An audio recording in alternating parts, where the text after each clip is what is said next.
Bueno, así termino de hacer mi podcast de esta semana dedicado a volver al futuro. Ya está arriba en internet, así que puedo irme a mi casa. Tu, turu, turu, tu, tu. También puedo dejar de pensar en voz alta. Tu, turu, turu, turu, turu, tu. ¡No! ¡Detente, Elías! ¿Quién eres tú, un viejo calvo, moreno y de lentes, pero extrañamente atractivo? Soy tú del futuro, Elías. ¿Yo del futuro? Sí, tú del futuro. ¿Me trajiste un almanaque de los deportes con todos los resultados de los eventos deportivos de aquí hasta el final del milenio para hacer apuestas? No, te traje algo mucho más importante. ¿Más importante que eso? Sí, la información para salvar la vida de tus amigos Paulo y Cristian. ¿Estás seguro que no trajiste un almanaque de los deportes? En realidad ninguno de ellos me cayó muy bien nunca.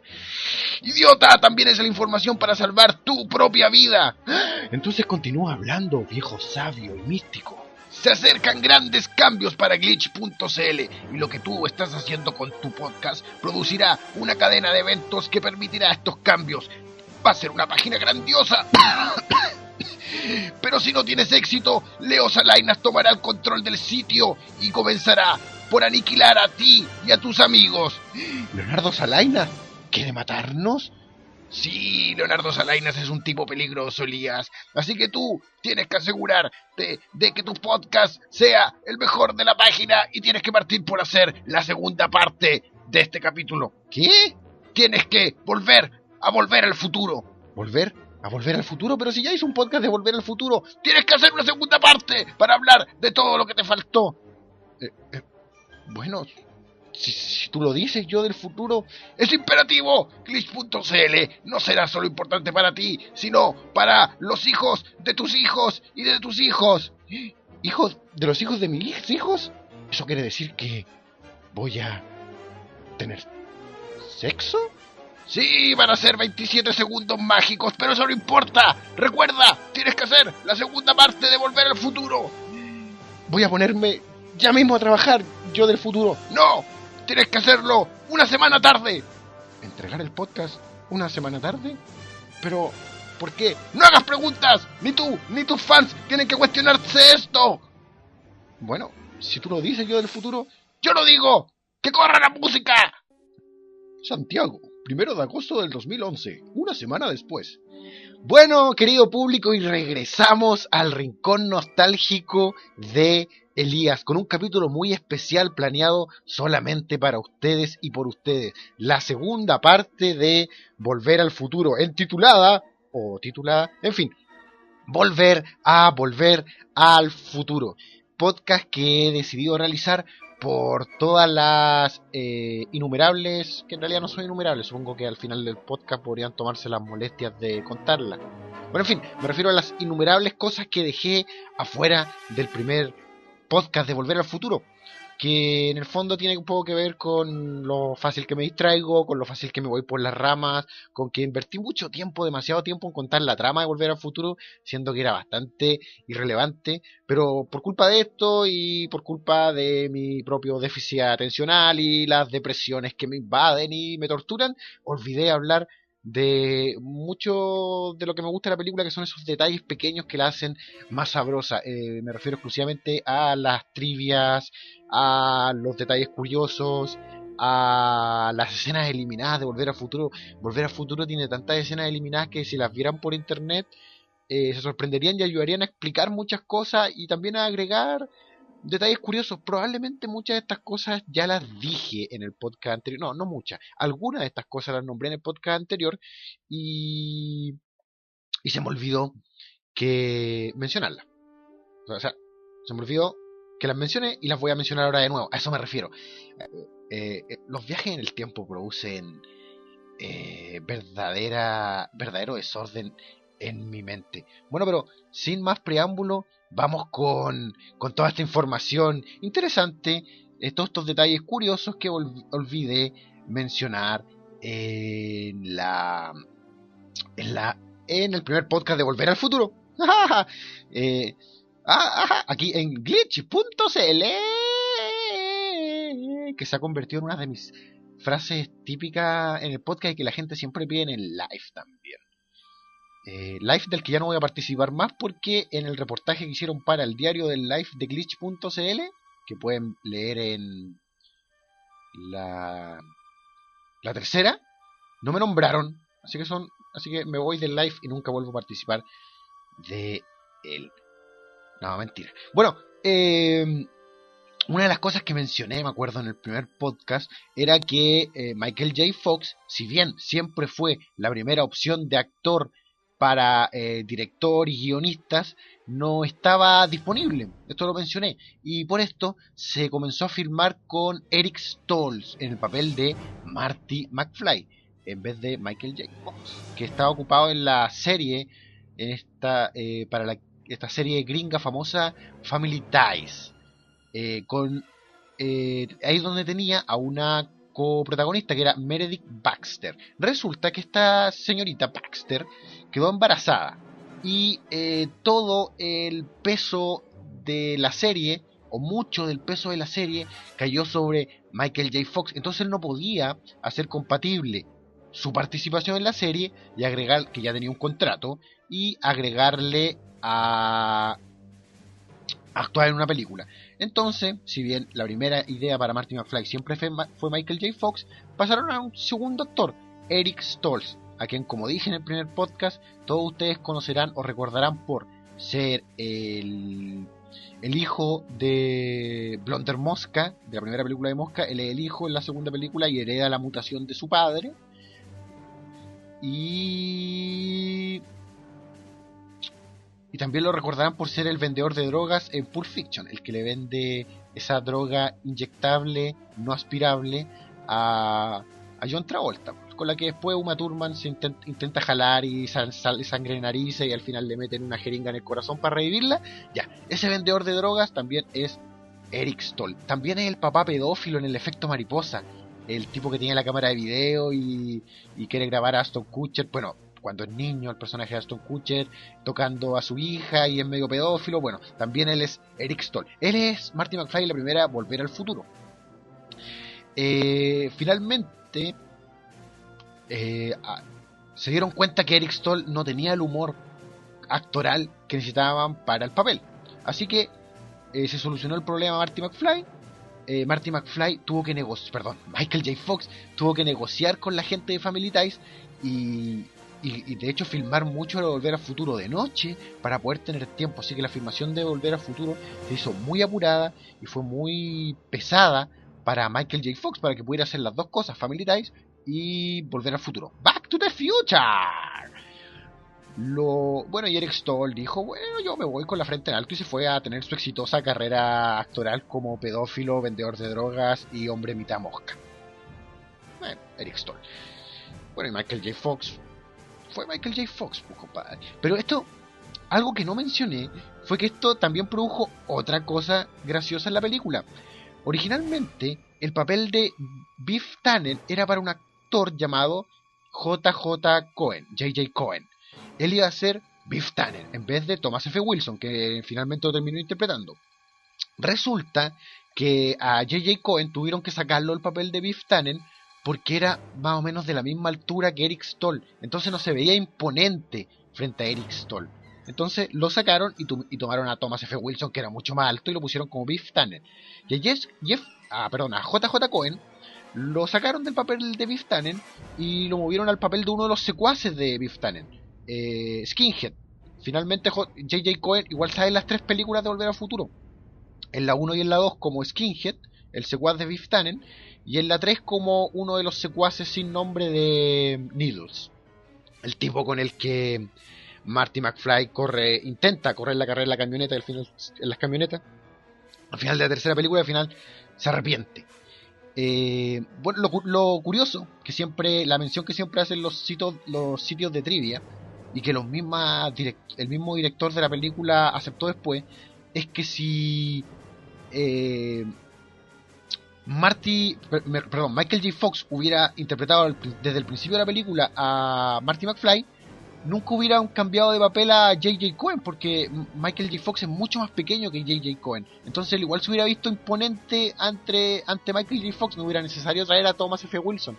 Entonces nunca hubiera habido Thomas F. Wilson en Volver al Futuro, y el personaje de Biff Tannen hubiera sido muy muy distinto, interpretado por J.J. Cohen.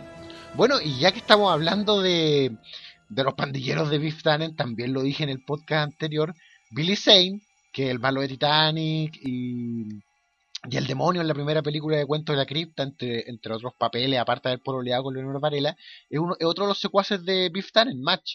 Pero lo que yo no sabía, y supe después, es que este fue su primer papel en la pantalla grande. Billy Zane, yo no sé qué está haciendo Billy Zane ahora de su vida, ¿eh? Actores. Bueno, y hablando de actores, durante la película se hace un chiste, que es que Ronald Reagan es presidente de los Estados Unidos en el presente.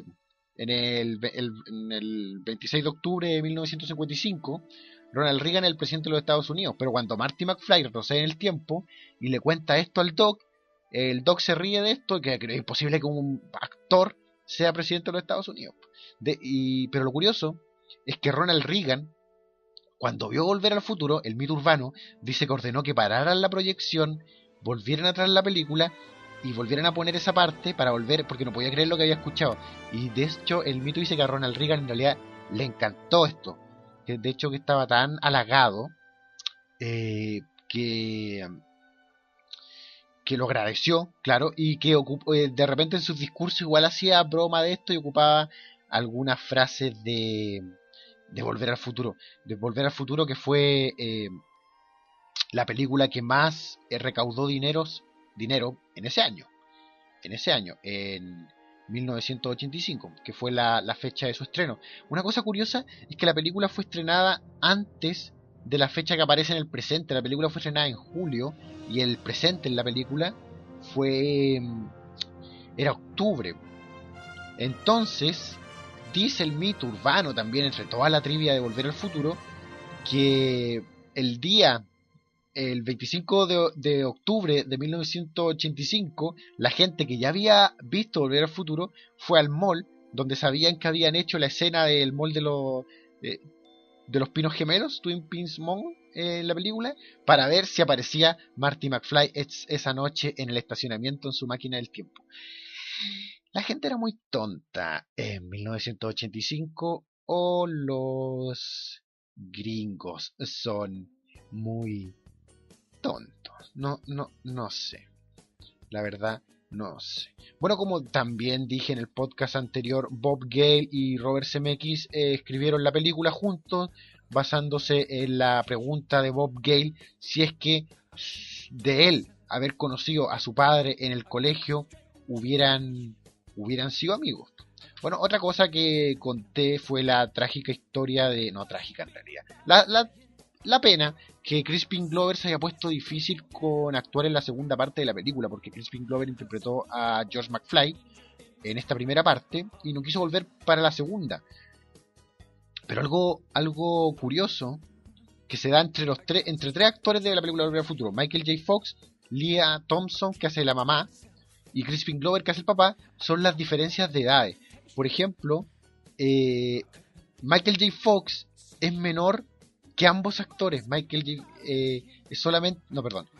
Fox es solamente unos días menor que la actriz que hace su mamá, Leah Thompson, mientras que es 3 años mayor que el actor que hace su papá, Crispin Glover.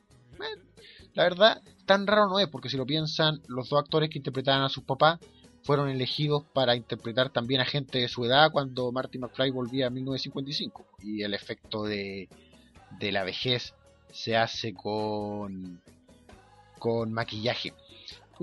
Otra de las curiosidades de la saga de películas de Volver al Futuro son cómo fue cambiando a lo largo de la escritura del guión. Porque a lo largo de la escritura del guión muchas cosas se cambiaron y terminaron siendo completamente distintas. Una de estas era la máquina del tiempo, que en los distintos guiones que se escribieron fue desde ser un rayo láser, a ser un refrigerador, a ser finalmente un DeLorean. Y el DeLorean, al contrario de lo que mucha gente piensa, no fue elegido como para insertar un producto dentro de la película, no fue como un insert de un producto para recibir dinero. Fue solamente elegido, entre otras cosas, por su look futurista, por esta apariencia metálica por la que estaba hecho, y las puertas que se abrían hacia arriba. ¿Por qué?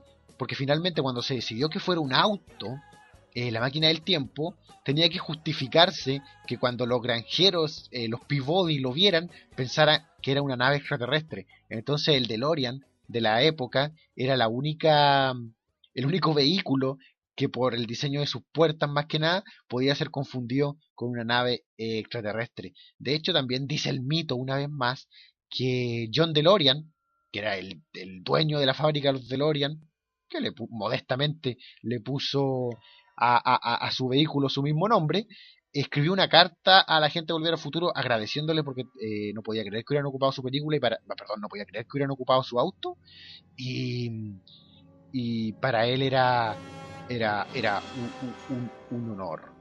Un honor. Otro de los detalles de la película que no mucha gente se da no mucha gente capta a la primera es que la palabra es gigawatts, pero en la primera película el Doc dice gigawatts.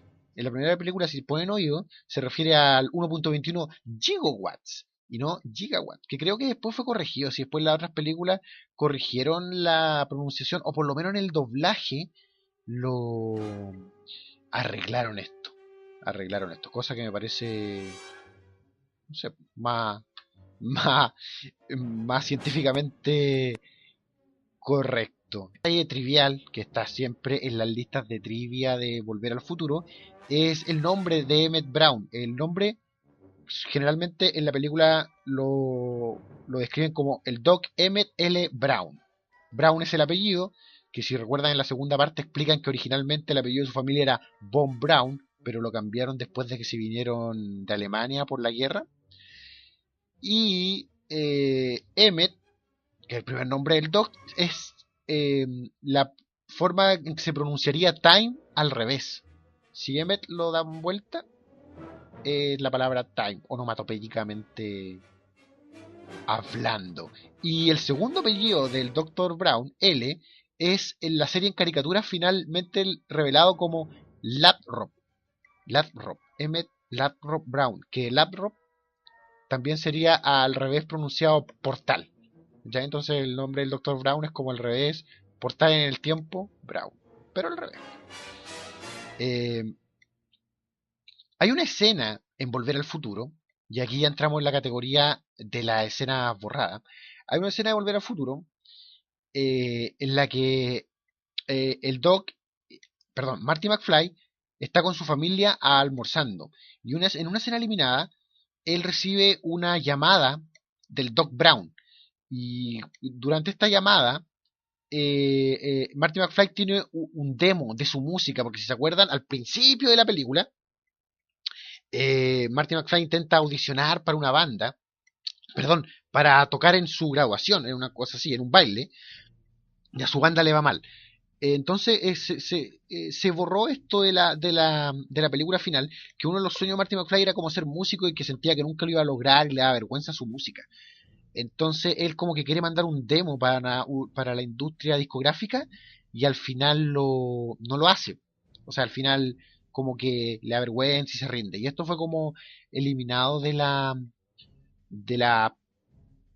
película, de la película. Alan Silvestri es el compositor de la música. No sé si alguna vez alguien se lo había cuestionado, siquiera se lo había preguntado. Bueno, Alan Silvestri, pues ahí lo buscan en internet y buscan la banda sonora de Volver al Futuro. Entre los actores que se barajaron originalmente para el Doc Brown estaba John Lithgow, que, bueno, a ver, si no lo conocen, él es como el jefe, el líder en Third Rock from the Sun, Third Rock from the Sun, esa comedia que daban por el Sony de los extraterrestres que venían a explorar la Tierra. Y también John Lithgow es el malo de la cuarta temporada de Dexter, no el laboratorio de Dexter, el asesino serial. Dudley Moore, el actor, también era barajado para el papel del Doc, y Jeff Goldblum, lo que hubiera sido muy divertido porque Jeff Goldblum fue el protagonista de la primera Mosca, y si hubiera estado Eric Stoll como Marty McFly, que era su hijo en la segunda parte de la Mosca, eso hubiera sido un detalle trivial. Si esto hubiera pasado, ahora estaríamos hablando de lo curioso que es que Jeff Goldblum y Eric Stoll hayan estado juntos en la película, siendo que iban a estar en La Mosca 1 y después parte 2 respectivamente. Pero en realidad probablemente no estaríamos hablando de eso, porque yo creo que la película nunca hubiera llegado a ser el, el éxito el éxito que fue. Dicen que la película fue muy laureada por sus efectos especiales, pero en realidad solamente se cuentan 32 efectos especiales durante la película y la gran mayoría son efectos de luz fuera, con el DeLorean fuera de pantalla. Y esto de todas maneras provocó que la película fuera alabada por sus efectos especiales.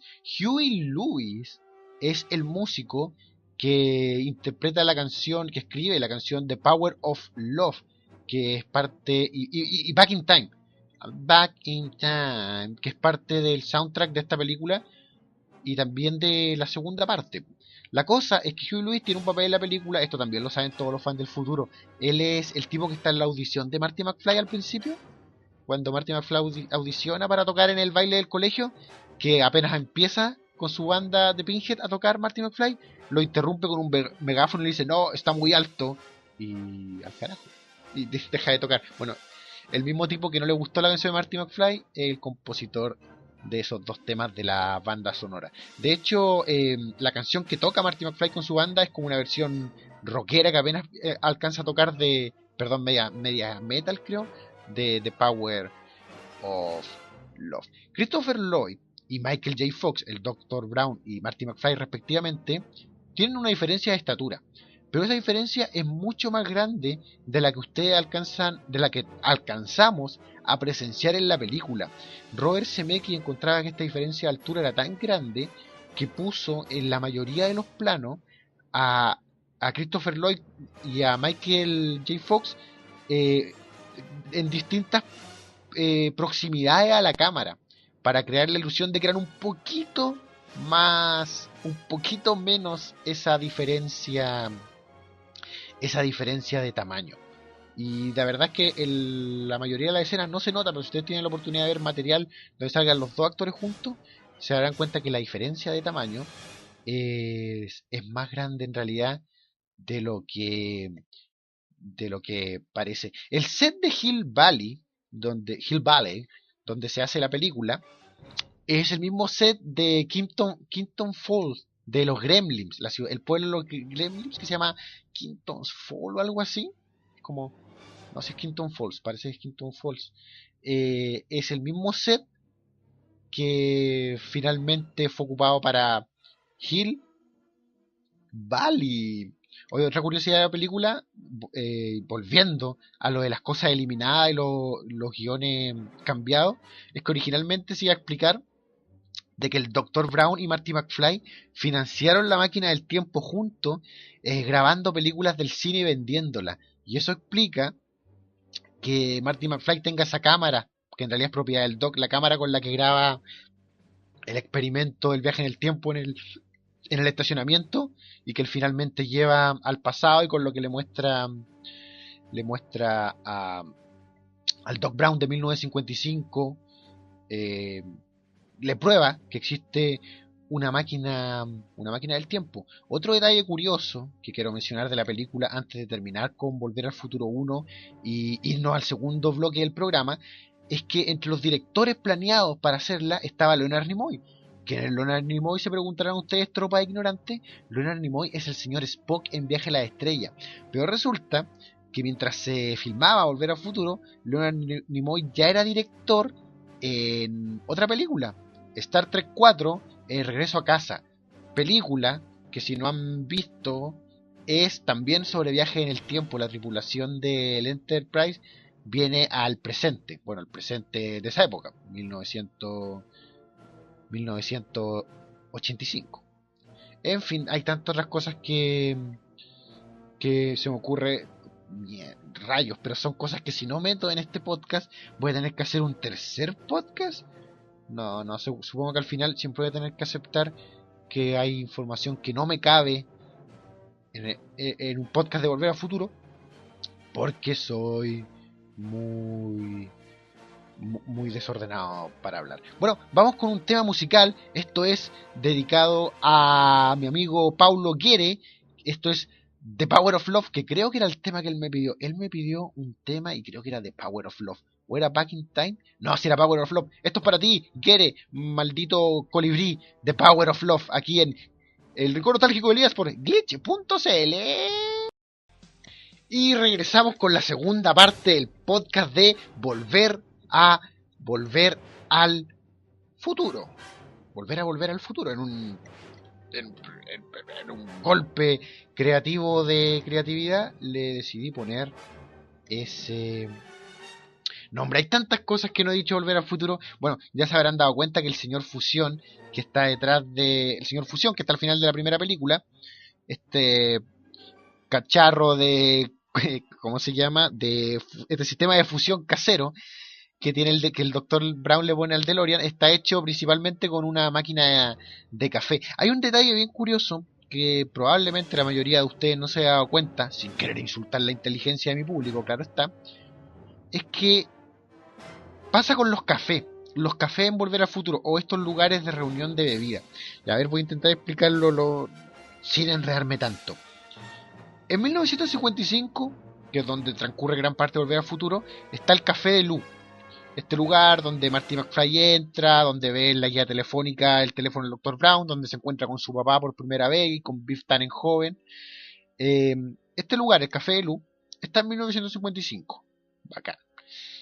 En 1985, Marty McFly va patinando, porque va tarde hacia el colegio, ¿se acuerdan? Hacia la escuela. Y entre esas cosas se agarra detrás de un jeep. Todo esto cuando sale de la casa del Doc después de que deja la cagada con los parlantes y la guitarra. Bueno, él pasa frente a la locación del Café de Lou, pero el Café de Lou ya no es un café, es Lou Aerobic. Es un centro de aeróbico que sigue llamándose Low, pero ahora es Lou Aerobics. Y en la segunda película, de la que vamos a partir a hablar ahora, en el 2015, cuando Marty McFly Senior va al Café de los 80, que es el Café de Lou del futuro, el Café de los 80, para reemplazar a su hijo Marty McFly Jr. En esta reunión que tiene con Griff Tannen. En el Café de los 80 hay tanta gente, o sea, es una cafetería y al mismo tiempo es un gimnasio y de aeróbicos, porque hay gente pedaleando en bicicleta, o sea, en estas bicicletas estáticas. Entonces el café de los 80 es tanto un Lu Café como un Lu Aerobics. Es un dato curioso. Y otro dato curioso sobre el Café de los 80, que es el café del año 2015, este lugar nostálgico, pero poco correcto históricamente. De hecho, así lo describe Doc en la versión en inglés de la película. Lo describe como un lugar nostálgico, pero incorrecto históricamente. Mientras que en la versión latina, doblada al latinoamericano, la descripción del Dr. Brown fue cambiada como un lugar nostálgico, pero de poca clase. Bueno, en fin, este café, el Café de los 80, el 2015, en el guión original de la película Volver al Futuro, el dueño del café es Biff Tannen Jr., el hijo de Biff Tannen. Un personaje que, si usamos la lógica, sería el hijo de Biff Tannen y el papá de Griff Tannen, el pandillero del año 2015. Este hijo de Biff Tannen al final fue sacado del guión y no existe en la película. Pero por un lado es lógico pensar que exista Biff Tannen, porque es lógico que si Biff Tannen Jr. exista, porque es lógico que si Biff Tannen tiene un nieto, sale a alguna parte. Pero este personaje sí existe en la serie en caricatura. En la serie en caricatura hay un Biff Tannen Jr., que es un niño como de 7, 8 años, que es como el rival de Julio y Verne, los hijos del Dr. Brown, también en la serie en caricatura. La cosa es que la serie en caricatura no es aceptada como canónica para los fans. Personalmente, como fan de Volver al Futuro, hay cosas que me gustan de la serie en caricatura y cosas que no.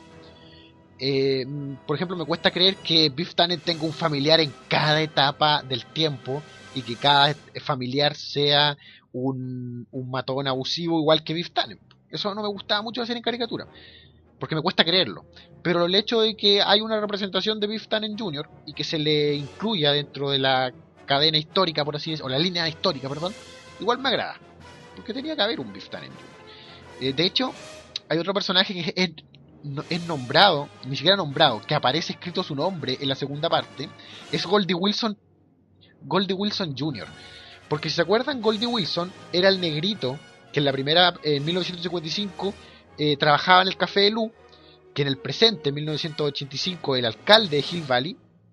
Y cuando vemos en la segunda película a Marty McFly llegar a Hill Valley, aparece un aviso publicitario de Goldie Wilson III, que habla de que cuando su abuelo era alcalde en Hill Valley, habían problemas con congestión. Pero cuando el Doc, Jennifer y Marty llegan al 2015, y al principio de la película, apenas comienza la película y llegan al 2015 y van volando, hay un letrero flotante que dice bienvenido a Hill Valley, alcalde Goldie Wilson Jr. Y es bacán pensar que si Goldie Wilson fue alcalde, su hijo obviamente iba a ser alcalde, aunque su tercer hijo, aunque su nieto haya sido un weón que vendía sistemas de conversión para hacer autos volar simplemente. Bueno, siempre, bueno, me parece interesante que estén estos personajes que son Biff Tannen Jr. y Goldie Wilson Jr., que si bien no son, aparecen en la película, sí tienen, eh, por lo menos existían en papel. Eso me parece interesante. Hay una escena que nunca se filmó de Volver al Futuro 2, que incluía el regreso del granjero Peabody, el granjero que era el dueño de la granja y de los Pinos Gemelos, donde después se construye el mall. Era una segunda aparición en la segunda parte, en el tercer acto de la película, cuando Marty McFly regresa a 1955 para quitarle el almanaque de los deportes a Biff Tannen. Bueno, ahí salía de nuevo el granjero Lou, pero al final esto no fue grabado. Y hay otra cosa que también estaba en el papel y que nunca fue filmada. Dije grabado, qué ignorancia, me matarían mis amigos audiovisuales. Filmar, el cine se filma, no se graba. Hay otra cosa que tampoco nunca fue filmada, que era que en el 1985 alterno, en el que Biff Tannen era poderoso y corrupto, iba a haber una persecución policíaca donde el circuito volador del DeLorean tenía que ser dañado por una balacera. Con los pacos, con la policía. Porque se acuerdan que Biff Tannen era dueño de la policía, le decía a Marty McFly. Ya, pues se supone que la policía tenía que seguir al Doc Brown y a Marty en el DeLorean y tenían que balear y dañar los circuitos voladores del auto. Y esta falla se producía mientras el auto estaba volando. Entonces, mientras caían picada, la caída tenía que producirla a 85 millas por hora para viajar en el tiempo.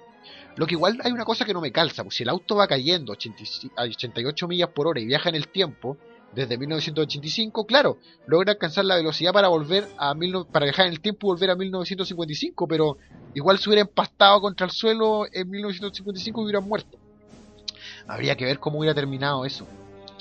Hay otra cosa que olvidé mencionar de la primera película.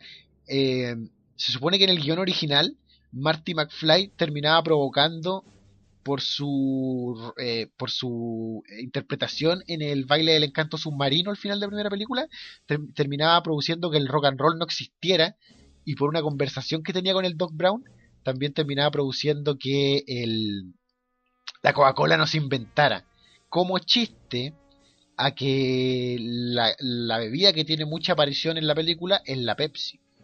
De hecho, hay otro, en la segunda película ya, pasemos a Volver a Futuro 2, hay un comentario que siempre me pareció interesante, que hay 4 tipos de Pepsi que se ven en el café de los 80. Está la Pepsi normal, está la Pepsi Diet, está la Pepsi Max y está la Pepsi Perfect, que es como al mismo tiempo un chiste el hecho de que las bebidas, por lo menos en Estados Unidos, aquí no pasa tanto, sacan tantas versiones de ellas mismas. Pues ya había en Volver al Futuro, Marty McFly Jr. pide una Pepsi perfecta. Hay un detalle que probablemente muchos de ustedes no se hayan dado cuenta. Yo personalmente nunca me di cuenta hasta que no lo leí después en internet, que Marty McFly y Marty McFly Jr., su hijo, la segunda parte, son muy parecidos, salvo en otras cosas por el peinado como mojado, el pelo mojado de Marty McFly Jr. y el hecho de que las poleras son de distinto color. Pues La de Marty McFly padre es como rojita cuando se hace pasar por su hijo, y la de Marty McFly Jr. es blanca. Pero hay otra cosa que yo nunca me hubiera dado cuenta y que yo personalmente nunca se me hubiera ocurrido hacer de haber filmado yo la película.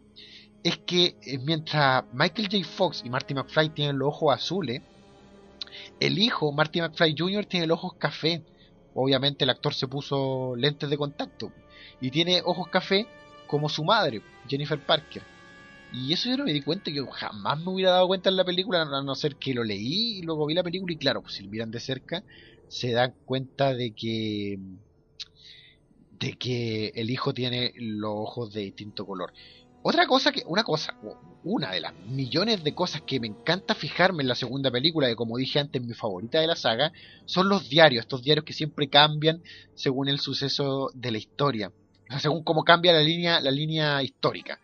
Y por ejemplo, el diario del 2015 tiene varios titulares curiosos. Quizás el más curioso de ellos es: Washington se prepara para la visita de la reina Diana. Bueno, esto fue mucho antes, 8 años antes de que la princesa Diana muriera. Entonces, ¿cómo iban a saber? Y hay un titular que apenas alcanza a ver en el diario. De hecho, probablemente lo noten más en la versión Blu-ray de la película. Que uno de los titulares del diario dice: atacan bandidos de dedos. Thumb es el dedo gordo de la mano. Entonces atacan los bandidos del dedo gordo. ¿Y qué significa esto? Que originalmente en el guión de la película el dinero ya no se ocupaba en el 2015 y la gente registraba sus compras y todo marcando con su pulgar en una placa. Y entonces es lógico que en una sociedad donde todos nuestros bienes los manejamos con el dedo pulgar, registrando nuestra huella digital, existe una pandilla de gente despiadada que se dedique a robar dedos pulgares. Y esto aparece en el diario. De hecho, en el diario, en la versión Blu-ray de la película, hasta se alcanza a leer mucho de lo que dice en el diario y se alcanza a leer los nombres de los pandilleros que acompañan a Griff Tannen.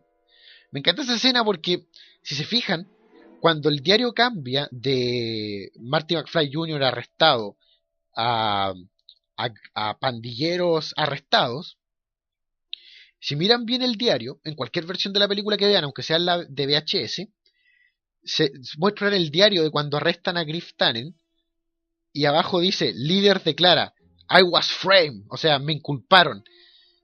Y antes de que pase eso, cuando muestran al Doc Brown viendo con sus binoculares mientras arrestan al tipo, a Griff Tannen, después de que chocaron con la torre del reloj del futuro, que se había convertido en una especie de museo o algo así, o sea, de salón de exposición de pintura en el 2015, se ve que baja una cámara fotográfica flotante y le toma una foto mientras él grita: me inculparon.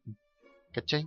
Entonces ese concepto de como robot circulando la ciudad registrando las noticias me, me agrada mucho. En el 1985 alterno, otro detalle interesante de saber, está el Museo de Biff Tannen, que tiene dos detalles graciosos. Uno, en el Museo de Biff Tannen en la entrada hay un letrero que dice: fumar es obligatorio, no fumar está prohibido.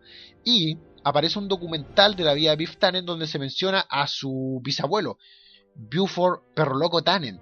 Y resulta que si ven la foto de Buford Perro Loco Tannen que sale en este documental de Biff Tannen, tiene un look algo distinto, o bastante distinto, al que terminó teniendo en la película la tercera parte. Porque a pesar de que Volver al Futuro 1 y Volver al Futuro 2 y 3 se filmaron simultáneamente, mientras se filmaba Volver al Futuro 2, todavía no estaba listo el maquillaje que iba a tener Thomas F. Wilson interpretando a Buford Perro Loco Tannen. Entonces, la foto de Buford Perro Loco Tannen que pusieron en este documental que ve Marty McFly en el museo de Biff Tannen, era una foto, una prueba de maquillaje. Y al final Buford Perro Loco Tannen terminó viéndose distinto, o sea, con la barba más corta y más peinado, siendo que el Buford Perro Loco Tannen tenía una barba gigante y la cara más demacrada. Pero no es difícil pensar que al final que Buford Perro Loco Tannen haya cambiado de look. ¿Por qué no se va a afeitar, cachai? O sea, no todos andamos por la vida, toda nuestra vida, con el con el mismo look. Cuando Marty McFly está en el año 2015, y esto probablemente la mayoría de ustedes lo ha visto y no tengo que decirlo, pero igual lo voy a decir. Cuando Marty McFly está en el 2015, pasa por una tienda de antigüedades, y entre esa tienda de antigüedades está un peluche de Roger Rabbit y un juego de tiburón hecho por la gente de la misma empresa que hizo LJN, que son los mismos que hicieron el juego de Volver al Futuro de Nintendo, las versiones de Nintendo, no la versión de Super japonesa que es la 2. Y esta gente de LJN tiene fama de hacer juegos de mierda basados en películas. Otro detalle gracioso es que, bueno, todos ustedes han visto que cuando Martin McFly está en el 2015 sale un tiburón holográfico que es de Tiburón 19 y dice dirigida por Max Spielberg. Resulta que Max Spielberg sí tiene un hijo y un hijo llamado Max. No sé si hablé de las escenas eliminadas de Volver al Futuro. Ah, bueno, de Volver al Futuro 2, perdón. Sí, les conté que había una escena de Volver al Futuro 2 en la que salía el hermano Dave de Marty McFly ebrio. En el 1985 alterno. El actor que hace, me acabo de acordar, el actor que hace de Dave McFly, el hermano mayor de Marty McFly, es el mismo actor, puta, no me acuerdo el nombre, no lo voy a buscar en internet ahora, es el mismo actor que interpreta a Jimmy Olsen en la Superman. Y de hecho tiene un cameo en Superman Regresa, trabaja como en un bar. Es el mismo actor, que se me olvidó el nombre y no lo voy a buscar, que hace a Dave McFly, es Jimmy Olsen, y tiene un cameo en la última de Superman que se hizo como un barman. Bueno, y la cosa es que esta escena fue eliminada, más que nada, según se dice, porque la actriz Wendy Sperger, que hacía el papel de Linda McFly, la hermana al medio de los McFly, no pudo participar de la película porque estaba embarazada. Entonces, si la sacaban a ella, también sacaban al hermano Dave. No sé por qué, si a mí me encanta la escena del hermano Dave, a pesar de que está un poquito mal actuada. Creo que le quedó muy sobreactuado el papel de borracho. Eh, Igual me calza bien en la película, porque cuando Marty McFly se encuentra con su mamá, a su mamá le dice: ¿qué está pasando? ¿Por qué nadie quiere explicarme ¿por qué nadie quiere explicarme lo que pasa cuando les pregunto por papá? Eso aparece en la segunda película, porque ahí todavía Marty McFly no sabía que su papá George McFly estaba muerto. George Douglas McFly, según la tumba. Bueno, él no sabía, entonces le dice a su mamá: ¿qué pasa con papá? ¿Por qué nadie me quiere decir qué pasa aquí? Y él dice: ¿por qué nadie me quiere decir? Siendo que con la única persona que había hablado era con Strickland, el director de la escuela. Y si el hermano Dave, si esa escena hubiera perdurado en la película, hubiera calzado el por qué él dice: ¿por qué nadie me quiere hablar? ¿Por qué nadie me quiere contar? En vez de decir solamente: ¿por qué el señor Strickland no me explicó qué está pasando? Entonces, no sé, igual me agradaba la escena del hermano Dave, además que me gusta ese personaje. Los dos hermanos Martin McFly eran tan presentes en la primera película a través de la fotografía que a mí me hubiera agradado verlo en la segunda, pero lamentablemente Wendy Sperger, como dije, estaba embarazada y de hecho ya murió. Ella falleció en el 2005 por, creo que un cáncer, no estoy seguro. Qué pena eso de morirse. Ah, Griff Tannen tiene el pandillero del 2015 tiene una patineta que dice Pitbull. Originalmente esta patineta iba a decir MacDog, en homenaje a Buford MacDog Tannen, Buford Perro Loco Tannen. Pero al final quedó como Pitbull. En el café de los 80, y ya creo que con esto voy a terminar con Volver al Futuro 2, que a pesar que es mi película favorita, he hablado mucho de ella y como dije el tiempo está volando. En el café de los 80 salen televisores con muchas series atrás. Los Pitufos, Miami Vice, y resulta que salen capítulos de Family Ties, que es una serie que protagonizaba Michael J. Fox, y también salen capítulos de Taxi, que es una serie en la que aparecía también como personaje secundario Christopher Lloyd, el Doc Brown. De hecho, vean Taxi, me acuerdo que la dio un tiempo Sony Entertainment Television, de un tiempo Taxi, también actúa Danny DeVito. Es como una serie de la época del Saturday, es de ochentera, y es con muchos actores del Saturday Night Live ochentero, o con ese tipo de humor, mejor dicho. Así que también véanla si pueden. Hay un detalle que yo nunca había visto hasta que comencé a leer trivia a las películas. Más que nada para poder traerle trivia que yo no conociera. Yo quería que... Porque hay trivia que conozco, Volver al Futuro, y hay trivia que yo no conocía. Y me puse a estudiar un poco para poder hacer este podcast lo mejor posible. Y un detalle que yo nunca había visto de la trilogía de Volver al Futuro es que el Doc Brown nunca... Doc Brown solamente tiene contacto una vez con la mamá de Marty McFly, que es con un pequeño saludo incómodo cuando Lorraine va a ver a Marty McFly en la primera película. Ella se encuentra con el Doc y se saludan nomás, con un saludo incómodo.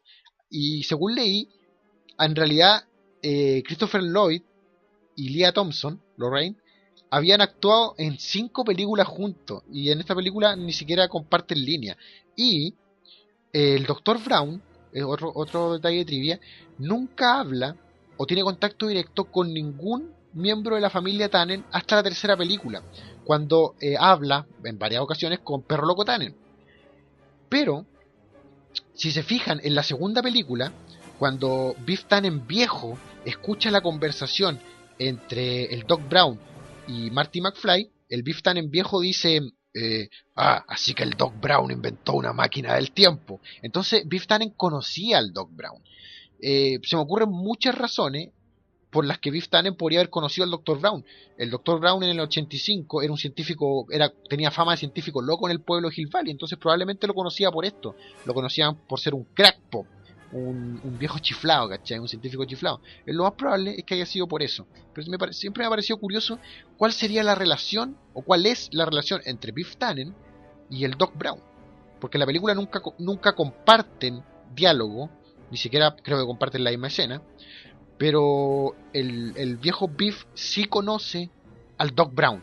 La pregunta es, ¿en parada de qué?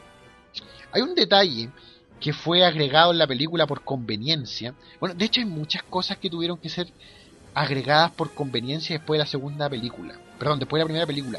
Y eso es porque la primera película nunca fue pensada como una trilogía. El final de la primera película es un chiste, ya que Marty McFly pasó toda la película ayudando a sus padres. Es gracioso e irónico que al final venga el Doc Brown pidiéndole que ahora ayude a sus hijos. Y ese era un chiste, era solamente un chiste de la película, hasta que se concibió la idea de hacer una segunda y una tercera parte, que como ya dije, la segunda y la tercera parte originalmente iban a ser una sola película. Entonces, hay muchos detalles que tuvieron que adaptar rápidamente al guión para hacer plausible la trilogía. Uno de ellos era sacar al personaje de Jennifer rápidamente de la segunda película. Porque, si se acuerdan, al final de la primera película, Marty y Jennifer se suben junto al DeLorean. Y resulta que después Bob Gale y Robert Zemeckis se cabeceaban con cómo sacar rápido a Jennifer del guión porque no les servía en la película. El personaje de Jennifer no tenía ninguna participación entre la dupla Marty y Doc. Entonces al tiro inventaron el cuento de que el Doc tuvo que subirle a la máquina porque tenía demasiada información al ver la máquina y la dormían con el dispositivo. Entonces así la sacaron rápidamente de la trama. Pero según he leído, siempre Robert Zemeckis cuando se le pregunta por la película hace el comentario: si hubiera sabido que quería hacer una segunda y tercera parte, jamás hubiera subido a, a Jennifer al DeLorean. Pero un detalle un poco para que sepan nomás. Dicen que Carl Sagan, que era un físico que deben haber visto en televisión si ustedes eran de los que veían estos típicos documentales en los 80 o 90 sobre la física y el espacio sobre todo, es un fan declarado de Volver al Futuro y le encantó la forma en que explicaron lo de los viajes en el tiempo. Y según Carl Sagan, que es un estudioso, que en paz descanse, si los viajes en el tiempo fueran factibles, serían como se explican en Volver al Futuro. A pesar de que yo no creo eso, igual veo varios plot holes en las teorías de viaje en el tiempo de Volver al Futuro. En fin, iba a explicar otra cosa cuando estaba explicando lo de sacar a Jennifer del guión, pero se me olvidó. Voy a ser sincero, se me olvidó. ¡Ah, ya! Pero hay una cosa mucho más interesante, que sea lo que sea que se me haya olvidado. Hay un tema que cada vez que yo tengo que hablar de Volver al Futuro o hablo con alguien de Volver al Futuro, hay un tema al que siempre caigo, que nunca creo que he podido explicarlo bien. Siempre intento explicarlo una y otra vez. De hecho, hubo una época en la que quise hacer hasta un video para explicarlo. Para esos videos que llevo mucho tiempo sin hacer, simplemente Lía. Esos videos que pueden ver en YouTube, el canal simplemente Lía. No, Super Elías 64. O búsquenlo como Super Elías 64 en YouTube o simplemente Lía. Esos videos los que a mí me gustaba explicar cosas. Bueno, hay una cosa de Volver al Futuro que yo siempre me ha vuelto loco. Que es que el del... no sé por dónde partir, ni siquiera. Ya, partámonos. Gracias a los distintos viajes del tiempo que tiene el DeLorean, gracias a que va de un lugar a otro y vuelve, y a los distintos viajes que tuvo durante la trilogía y las distintas situaciones, hay un día específico en el que el DeLorean llega a existir, el mismo DeLorean llega a existir por separado 4 veces simultáneas. Quizás muchos de ustedes han escuchado esta teoría, yo una vez la leí y la empecé a construir bien, y la empecé a armar por lo menos como la puedo explicar yo, y me encanta. De hecho, creo que la explico más o menos bien. Ya, pero resulta que por su viaje en el tiempo, el DeLorean llega a existir un día 4 veces simultáneamente. El mismo DeLorean, pero separado. O sea, 4 DeLorean distintos. Este día, no, pues, no. El mismo DeLorean, pero a través de sus viajes, 4 veces cuadruplicado. ¿Lo expliqué bien? No sé. Ya, este día es el 12 de noviembre de 1955.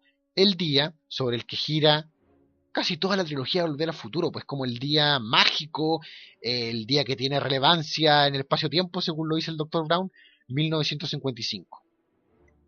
El 12 de noviembre de 1955, el día en que cae la tormenta, en el que cae el rayo sobre el reloj y y manda el DeLorean al futuro. Ya, ese día, el DeLorean existe 4 veces simultáneas, y voy a explicar ahora lo más rápido posible por qué. Volver al Futuro 1. Marty McFly viaja en el tiempo al 5 de noviembre del 1955. Tiene que volver a hacer que sus padres se reúnan. Para esto espera la noche del baile del encanto submarino, noche en que sus padres se besan en el baile, y noche en el que él viaja en el tiempo gracias al rayo que golpea la torre del reloj. Elijamos un momento de este día. Elijamos para explicar esta historia la tarde. Hablemos de la tarde del 12 de noviembre de 1955. Esa noche, la noche de ese día, Marty McFly va a retroceder en el tiempo cuando vaya por la calle de Hill Valley, caiga el rayo en el reloj, el cable lleve el rayo hasta el auto y Marty McFly viaje. Eso va a pasar la noche de ese día. Pero durante la tarde de ese día, ¿dónde está el DeLorean? En el taller del Doc. En el taller del Doc Brown. De hecho lo vemos. El DeLorean está cubierto por una cortina en el taller del doctor, por una manta en el taller del Dr. Brown. Cuando cuando Lorraine va a ver a Marty McFly y está el Doc ahí, vemos el DeLorean. ¿Se acuerdan cuando el doctor explica con esa maqueta cómo Marty McFly viaja en el tiempo con una autocuerda? Bueno, ahí está el DeLorean de la primera película, en la tarde de noviembre 12 de 1955. Avancemos en el tiempo, vamos a la segunda película. En la segunda película, Biff Tannen viejo, del 2015, roba el DeLorean volador. ¿Qué hace con el DeLorean volador?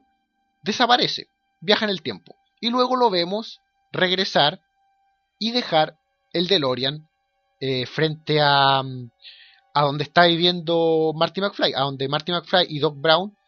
¿Se acuerdan que Marty McFly y Doc Brown iban a buscar a Jennifer, a Hilldale, que es donde vivían? Y mientras ellos iban a buscar a Jennifer, el viejo Biff se robaba el auto y luego volvía. Y cuando ellos se encontraban luego con el 1985 alterno, le sacaban la información al Biff de 1985 alterno de que se lo había entregado un viejo, el almanaque de los deportes, con el que se había hecho millonario. ¿Cuándo? En noviembre 12 de 1955. ¿Cuándo? En la tarde de noviembre 12 de 1955. Entonces, ¿qué pasó? El viejo Biff tomó el DeLorean, viajó en el tiempo al noviembre 12 de 1955 y se entregó el almanaque de los deportes a sí mismo y luego volvió. ¿Qué quiere decir esto? Que en la tarde de noviembre 12 de 1955, mientras el viejo Biff le entregaba el almanaque al joven Biff, tenía que haber dejado el auto en alguna parte, ¿cierto? Según yo, solamente teorizando, tiene que haber dejado el auto en el mismo lugar que lo dejó el Marty McFly de la primera película, detrás del letrero de construcción de Lion State. ¿Por qué? No sé, es un buen lugar me parece. O probablemente lo dejó detrás del letrero de construcción de Hilldale, no sé. Pero tiene que haber, porque si de hecho, si él viajó en el tiempo desde Hilldale del 2015, tiene que haber llegado al campo o al terreno baldío donde luego se iba a construir el Hilldale, porque en el 1955 debe haber sido un terreno vacío. Pero filo, ahí me estoy desviando, sorry. El viejo Biff que le entregó el almanaque al joven Biff tiene que haber dejado el DeLorean en alguna parte. No importa dónde, pero lo escondió en alguna parte. Al mismo tiempo, en la tarde del 12 de noviembre de 1955, el primer DeLorean está en el taller del Doc. El DeLorean que no vuela, el DeLorean de la primera película está en el taller del Doc. Y el DeLorean que robó el viejo Biff está en alguna parte escondido. El DeLorean que vuela, no sabemos, pero está en alguna parte escondido en el mismo día, en la misma época, en el mismo momento. Wow. Luego, volvamos a la segunda parte de la película. Marty McFly se entera de que el viejo Biff le entregó el almanaque de los deportes al joven Biff. ¿Qué hace? Tomar su DeLorean, el mismo DeLorean, si siempre estamos hablando del mismo DeLorean, entiendan eso. Toma el DeLorean y retrocede en el tiempo para impedir que el viejo Biff le entregue el almanaque al joven Biff. Pero de hecho, el Doc Brown le dice, no podemos impedir que el viejo Biff le entregue el almanaque al joven Biff, porque el viejo Biff tiene que irse pensando que cumplió con su misión para que regrese al 2015, deje el DeLorean estacionado y ellos dos puedan tomarlo. Entonces es importante que el viejo Biff se vaya pensando que ganó.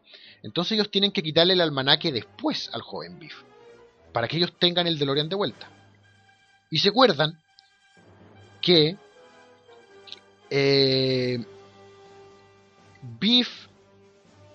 el Doc y Marty llegan a 1955 en la segunda película de nuevo. Y ellos esconden el DeLorean detrás del letrero de construcción de Lion State.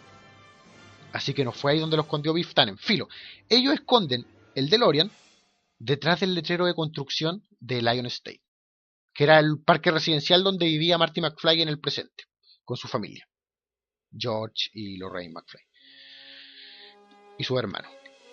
Bueno, entonces, ¿qué tenemos ahora durante la tarde del 12 de noviembre de 1955? Tenemos el DeLorean de la primera película en el taller del Doc. Tenemos el DeLorean con el que viajó el viejo Biff Tannen en el segundo, escondido en alguna parte de Hill Valley, el DeLorean que vuela. Y tenemos el DeLorean en el que va Marty McFly a quitarle el almanaque al joven Biff. De hecho, el momento preciso que yo ocupo en la película para marcar en el que existen 4 DeLorean es el momento en el que el viejo Biff le está entregando el almanaque al joven Biff. En el auto, en la cochera de Biff Tannen, y atrás, en el asiento de atrás, está Marty McFly. Ese para mí es el momento al que me estoy refiriendo con la tarde de ese día. ¿Se acuerdan súper bien de esa escena? Estoy seguro. Está en la cochera Biff Tannen, está el viejo Biff, le entrega el almanaque al joven Biff, y atrás está Marty McFly hablando por radio con el Doc. Ya, ese es el momento al que me refiero en el que existen los 4 DeLorean. Hasta ahora tenemos 3. Tenemos el DeLorean de la primera película, que en ese momento se encuentra en el taller del Doc, mientras el Marty y el Doc de la primera película trabajan en él. Tenemos el DeLorean donde vino el viejo Biff, que en ese mismo momento le está entregando el almanaque al joven Biff. Y tenemos el DeLorean donde vino Marty McFly con el Doc, que en ese mismo momento está atrás de la conversación entre los dos Biff.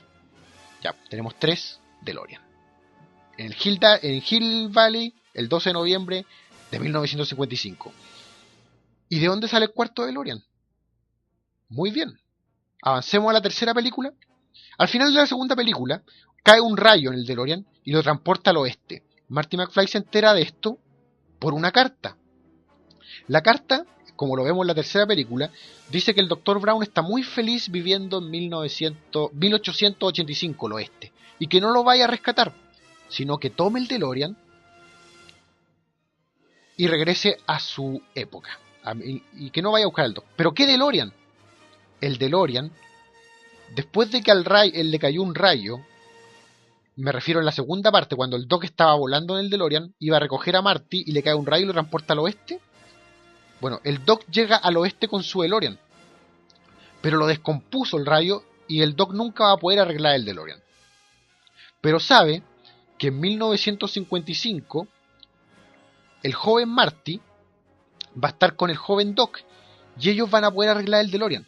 Entonces, ¿qué hace el Doc Brown? Lo entierra en una mina abandonada para que Marty McFly en 1955 lo encuentre, lo repare con el Doc de 1955 y pueda volver a su época, 1985. Entonces ahí está el cuarto DeLorean. La tarde del 12 de noviembre de 1955, el mismo día que Marty McFly va a volver, va a viajar en el tiempo cuando le caiga un rayo en la torre del reloj, ese día, durante la tarde, mientras el joven Biff Tannen recibe un almanaque del viejo Biff Tannen, hay 4 DeLorean simultáneamente. El DeLorean en el taller del Doc Brown de la primera película, el DeLorean en el que llegó el Biff viejo, el DeLorean en el que llegó Marty McFly a impedir el evento, el traspaso de almanaque, y el DeLorean que estaba enterrado en la mina durante 70 años. El DeLorean que lo enterraron en la época del Antiguo Oeste, que lo enterró el Dr. Brown, y que Marty McFly va a tener que desenterrar después. Bueno, ese DeLorean está en una mina abandonada, enterrado. 4 DeLorean, que son el mismo DeLorean, existiendo en el mismo momento del tiempo, separado, no porque se haya duplicado, sino por sus viajes en el tiempo. Sus viajes en el tiempo, volver al mismo día y estar enterrado en la mina, lo hacen existir simultáneamente al mismo tiempo. ¿Qué quiere decir esto?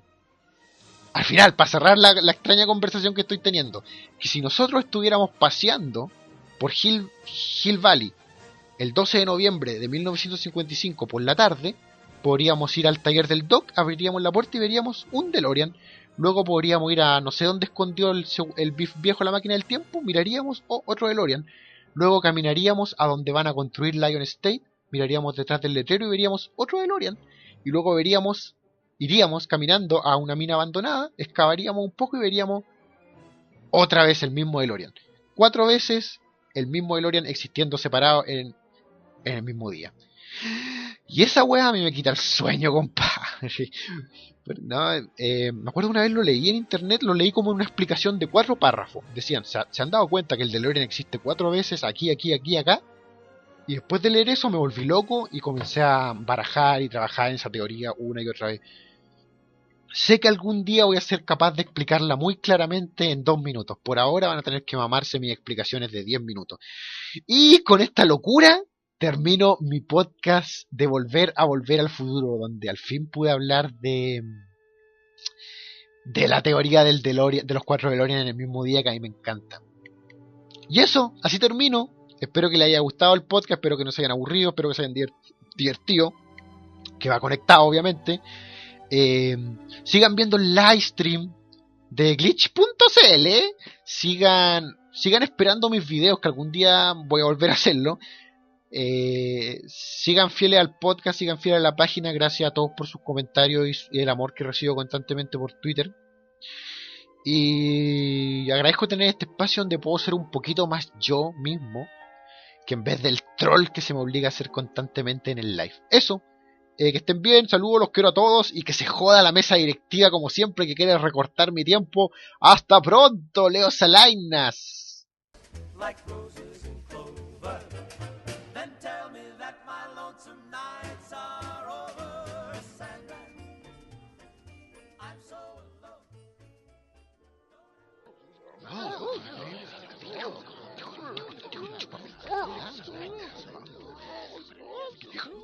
Dijo que Leo Salainas le chupan el pico. ¿Escucharon esos miembros de la mesa directiva? No solamente nos desafía, haciendo que su podcast dure más de lo que debería. ¿Escucharon que no habló nada sobre videojuegos? Nada. Ni siquiera una referencia. Esto es una página de videojuegos. Elías Jackman nos está desafiando. Caballeros. Hay planes grandes para glitch.cl. Y Elías Jackman no tiene que estar dentro de ellos. Creo que saben a lo que me refiero.